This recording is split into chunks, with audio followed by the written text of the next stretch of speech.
अस्सलाम वालेकुम दोस्तों, अॼु असां अव्हांखे हैदराबाद जी मशहूरु दरगाह जी ज़ियारत कराईंदासीं।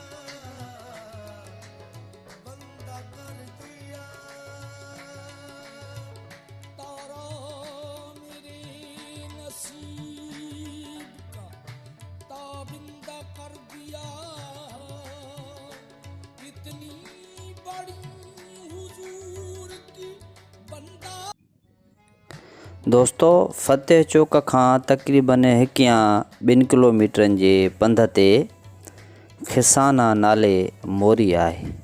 उन खां पहिरीं साॼे तरफ़ हिकु अहिड़ी जाइ दरगाह जीवन शाह अब्दाल आहे।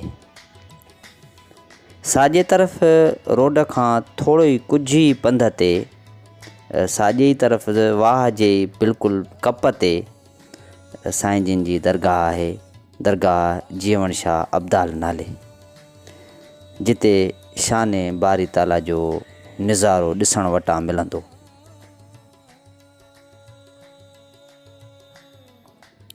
हीअ आस्थानु पाक दरगाह हज़रत सैयद जीवन शाह अब्दाल नाले आहे।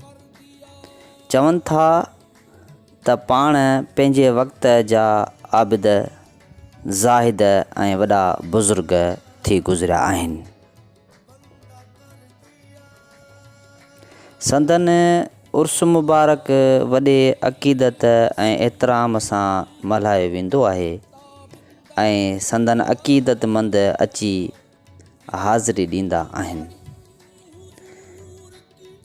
खोड़ सारा माण्हू आस पास जा हिते हिन दरगाह ते ज़िक्र अस्कार लाइ ईंदा आहिनि ऐं साईं जिन ते फ़ातिह ख़्वानी कंदा आहिनि ऐं रब पाक जे रहमतुनि सां मुस्तफ़िज़ थींदा आहिनि।